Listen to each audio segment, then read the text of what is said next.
What 3 ways can you access money income tax-free out of an IUL policy? Why do savvy investors borrow money out of an IUL? By the end of this episode, you will understand that you can access money tax-free from an IUL policy the sad way, the dumb way, and the smart way. And I would recommend the smart way. And this is by far the absolute best way to access money.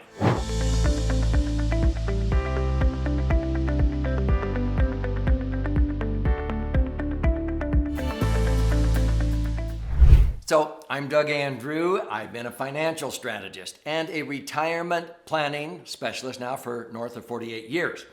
And so during that time period, one of my main objectives is helping people, and I've helped thousands of people, optimize their assets and minimize taxes so they can enjoy retirement without worrying about the negative impact of taxes, inflation, and market volatility. So I make them immune from those 3 dangers because taxes, inflation, and market volatility is what causes most retirees to outlive their money. So my favorite vehicle to eliminate those dangers or make you immune from those is a max funded indexed universal life because it's tax-free. So it doesn't matter what taxes go to, it doesn't affect you. You also learn that you link your returns to the things that inflate. So even though I don't like inflation any more than you do, it doesn't hurt me, it helps me because I link my returns to the things that inflate.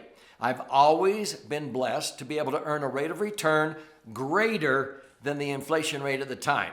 If you understand this, you will outpace inflation. And the third reason, market volatility, because that's going to continue to happen, you want to make sure that when the market goes down, you do not lose. But when the market goes up, you benefit. Without your money at risk or invested in the market, you're simply linked to it. So in this episode, I'm going to go into how you access money because if you watched other educational episodes, many times people go, okay, I'm beginning to get it. And when you meet with a professional advisor, if you understand the basics of sections 72E, 7702, and 101A, how to accumulate, access, and transfer your money, okay, tax-free, and how to adhere to tax citations, TEFRA, DEFRA, and TAMRA, many times people will go, well, now review with me again. How can I access money out of this? Because a lot of times people think it's just growing there. No, remember the laser fund is what I call a properly structured maximum funded indexed universal life policy. And laser means liquid assets, safely earning returns. So you want liquidity. You want to be able to access your money anytime. Now, a lot of times people do not touch it until they retire, but my heavens, the reason why I use IUL and why many people do as an emergency fund or working capital for business is so that they can put money in there and they can use it like their own bank. And they can access money to be able to use in their business or to acquire real estate or what have you. And when they finally retire, every $1 million can generate, about a 10% payout, $100,000 a year tax-free without depleting principal. Now, I'm going to show you 3 ways that you can access money. The first way is the sad way. The sad way is one heck of a return, but I don't recommend that one. It's by dying. If I set up an IUL policy and I'm 60 years old, and I structure it to accommodate, let's say, $500,000. And it doesn't matter if I put in $500,000 or if I only put in the first $100,000 or the first $10,000. If I put in the first $10,000 and I happen to die in an accident, the insurance company is going to pay out $1,250,000. I could have gotten way more life insurance than that, but even if I take the least amount of insurance the IRS will let me get away with because I'm designing it to be used for living benefits, it's still going to blossom to $1,250,000 if I die the day after I take it out. And frankly, I've had many clients who were in pretty good health, but they died within a year or two, and it blossomed and left behind millions of dollars to their family, and even my own brother included. I never dreamed he would be killed in an accident. And he was able to, through his IUL policy, to be able to empower his widow and his 4 children to live in dignity because even though he was socking away money into his IUL policy for retirement, he got killed in a one-car rollover, an accident, and that blossomed to a death benefit tax-free within 3 weeks. That allowed his wife, my sweet sister-in-law, and their 4 children to be able to have still the dreams they wanted to achieve had my brother been able to stay around.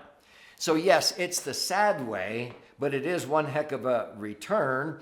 And many, many times when I go out hunting or fishing or whatever, and my sweet wife goes, Doug, be safe. I don't want a grizzly bear to eat you.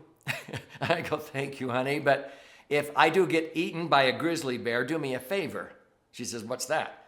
And I go, well, try to look down and look sad at my funeral, because you're going to be loaded with a bunch of money in about 3 weeks. She doesn't like me to say that.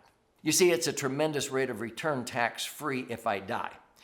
But I don't recommend that one. So most people want to use it for living benefits, and they do. They live long time. So I told you the other 2 ways are the dumb way and the smart way. So why do we call it the dumb way? If you watch some of my other episodes, life insurance, especially max-funded insurance, is one of the very few financial instruments in the Internal Revenue Code that allows you to accumulate your money tax-free, but you can sort of mess it up by having it just be tax-deferred if you do the dumb thing. Let me simplify this. Let's say you put $500,000 into an IUL policy. And let's say that you wanted to start taking out tax-free income. Clear back in 1980, people could do that. They didn't have to spread it out over 5 years under the TAMRA, tax citation. So back in 1980, clear up until 1988, I had many, many clients put in $500,000. They were earning 11 or higher, but earning, let's say 11 and netting 10. 10% net on $500,000 is 50 grand. They could pull that out tax-free. Now, let's say they just withdrew the $50,000, even though that's the interest they're earning. If you withdraw your money, I think that's dumb. People say, really? Well, the Internal Revenue Code says you can withdraw up to your basis without paying tax because it's taxed FIFO. The first money you put in is the first money coming out. That's called FIFO tax treatment, whereas most investments like annuities are taxed LIFO. If you put $500,000 into an annuity, and if you started pulling out 50 grand a year, that would be 100% taxable because the last money you're earning, your interest is the first money coming out. If the annuity was paying 10%. Insurance, it would take 10 years in that example before you got back the $500,000 that you put in. The first money you put in, $500, is the first money coming out. That's tax-free. But in this example, in the 11th year, now I would have to start paying tax on $50,000 every year. I may only net, if I lived in California, I pull out 50, I may only net 30,000 in a 40% tax bracket. That's dumb. You don't have to do that. In fact, the IRS says you don't have to do it that way. So that brings us to the smart way. The dumb way is triggering unnecessary tax, and it's all nomenclature. It's semantics. You called it a withdrawal. Most savvy investors borrow the equivalent of their interest, or they just borrow money out of their policy. And people go, what? Why would you borrow your own money? Stay with me here. Okay, let's say you had $1 million in a bank. And you go to the bank and say, hey, can I withdraw my money, my $100,000 a year? Now, very few banks, I'm sure, pay 10% interest. Maybe clear back in 1980 they did, but not today. But let's say they did. So if you're earning 10%, yeah, you can withdraw your money, but you may say, well, why don't you just keep my money there in a CD and loan me the equivalent of the interest I'm earning on the CD? Well, you could do that, but the problem with banks is they're only paying you right now 1%, and if you borrowed from the bank, they'd probably charge you 5%. That's dumb. But with an insurance company, it's the opposite. With an insurance company, let's say you have $1 million and you're earning 10%, which many of our clients can do this. And so you borrow the equivalent of your interest. On $1 million, you're earning 100 grand. You borrow 100,000, which is the equivalent of your interest. Okay? Why would you do that? Because loan proceeds are not deemed earned, passive, or portfolio income. Those are the only 3 types of income Americans pay income tax on ever since 1986 tax reform. So when you borrow for a house or a car, you don't have to report that as taxable income. It's tax-free. Now, in order for it to be tax-free, the IRS says, borrow the equivalent of your interest. Leave your money in the insurance company earning 10%. So envision this. You had $1 million at the beginning of the year. It earned 10%. Now you have $1,100,000. You borrowed out the equivalent of that $100,000 of interest. So now you have a $100,000 loan. This loan is not due and payable during your lifetime. It's like a phantom loan. It's washed away when you die. This $100,000 loan is collateralized by this $100,000 of interest you just earned on your million. Your $1,100,000 minus the $100,000 loan is the same million left that you would have had you pulled it out the dumb way and maybe paid tax. By having it be a loan proceed, it's tax-free. Well, what's the catch?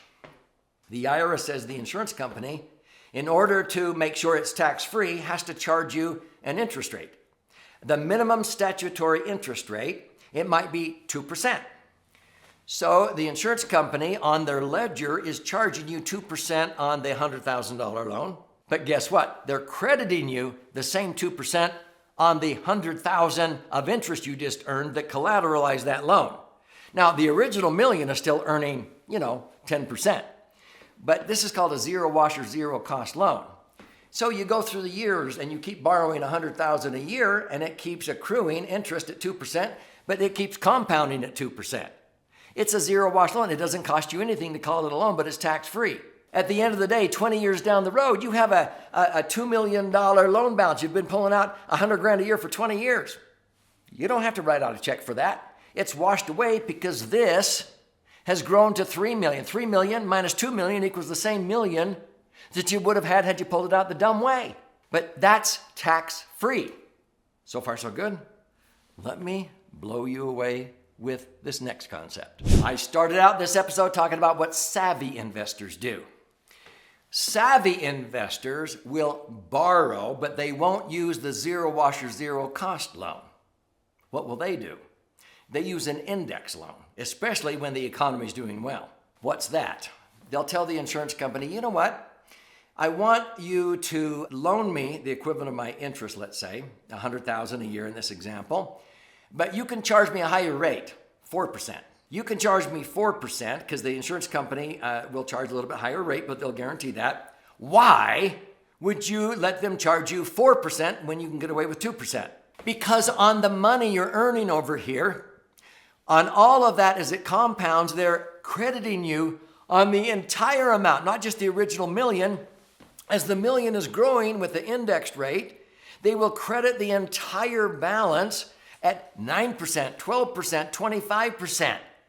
Hello? We had a client in 2017 that borrowed $1 million out of his IUL policy. They charged him 5% for that index loan in 2017, but he earned 25% on his million.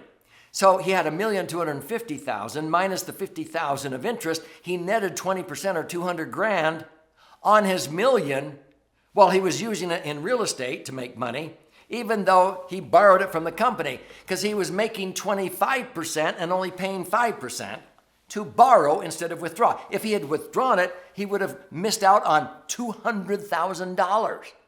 That's why savvy people do this. They borrow it because it's a phantom loan. It's not due and payable during your lifetime. It's washed away with the death benefit.